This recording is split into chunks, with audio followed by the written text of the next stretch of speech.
Bismillahirrahmanirrahim. Assalamualaikum warahmatullahi wabarakatuh. Nama saya Faiz Alamin bin Muhammad Fadil. Nombor metrik 080099 akan menerangkan tentang khasaisu Sunnatun Nabawiyah. Mahallu ilmi yumkinu libahasi fi khasaisi Sunnatin Nabawiyyati an yaqifa ala khasaisa qasiratin tumayyizuha an sunani ghairihi minan nas.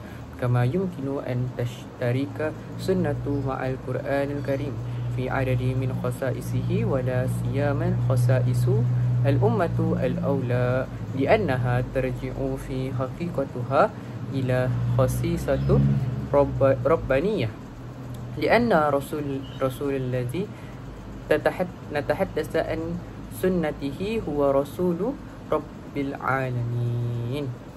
Apa yang dimaksudkan dengan khasaisus Sunnatun Nabawiyah, iaitu ciri-ciri sunnah Nabi sallallahu alaihi wasallam. Yang pertama, dalam bidang ilmu.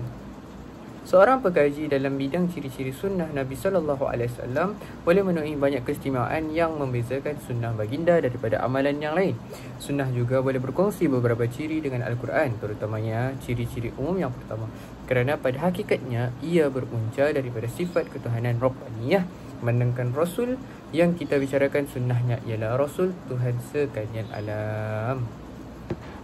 Kemudian, wa min khasaisu Sunnatun Nabawiyah anha naw'un min al-wahyi fassanatu wa in kanat ma sadara an Rasulullah sallallahu alaihi wasallam fa innama hiya syaklun min ashkali wahyi. Antara ciri-ciri sunnah Nabi sallallahu alaihi wasallam yang pertama ialah ia adalah sejenis wahyu. Walaupun sunnah itu berasal daripada Rasulullah sallallahu alaihi wasallam, namun ia merupakan satu bentuk daripada bentuk-bentuk wahyu. Yang kedua iaitu as-sunnatu wahyun ghairu muta'abbadin bitilawatihi.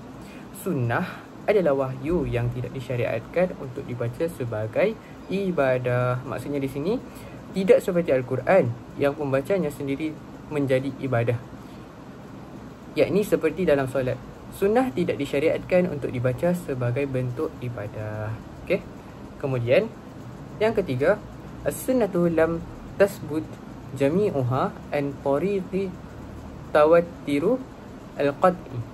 Sunnah tidak semuanya sabit, yakni tetap melalui jalan tawatir qat'i, iaitu riwayat yang pasti. Ini bermaksud tidak semua hadis sahih sampai kepada kita melalui periwayatan yang mutawatir, yakni ramai perawi yang mustahil bersepakat untuk berdusta. Sebahagiannya adalah melalui ahad, yakni satu perawi dalam satu lapisan sanad. Dan yang keempat, as-sunnatu ghairu mu'jizatin bil lafziha wa qad takunu mu'jizatan bi maknaha.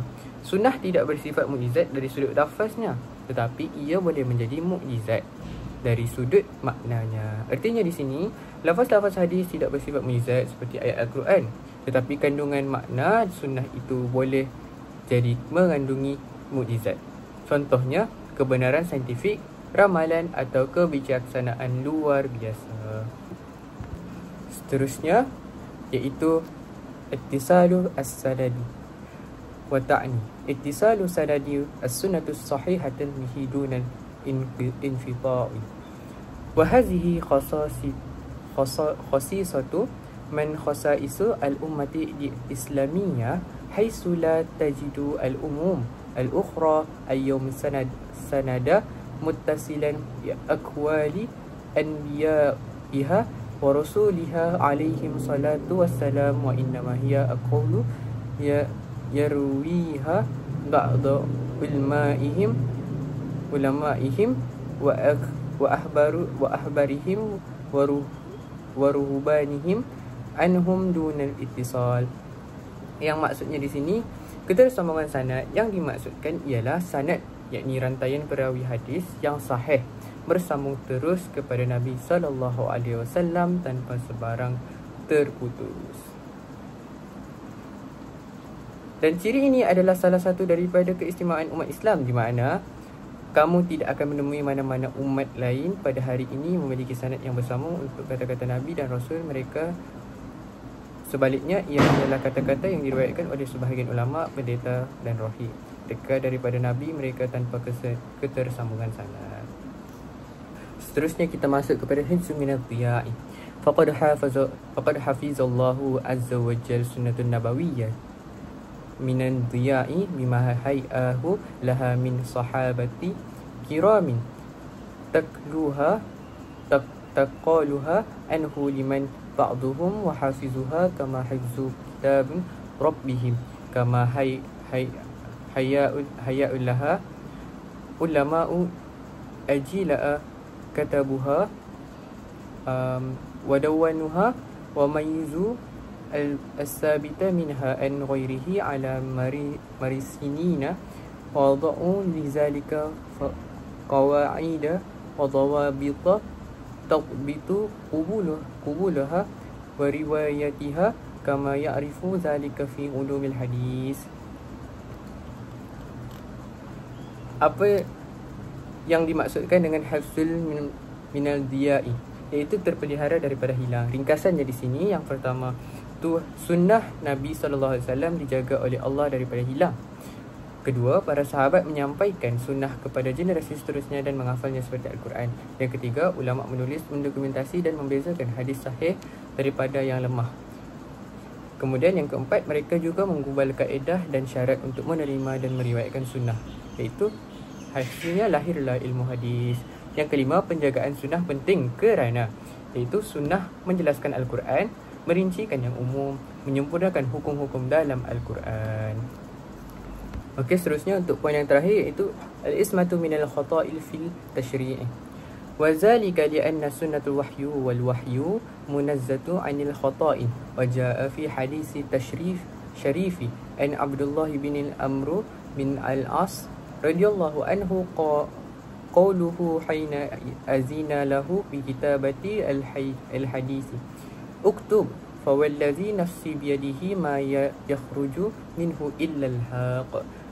وتشمل أسمة السنة ما صدر عنه باجتهاد في أمور وتشريع لأن الشارع لا يكره على خطائفه وإن جاز أن يقره على اجتهاد خطأ في أمور الدنيا مبنية على تجارب والخبرة lihikmati izharu janibi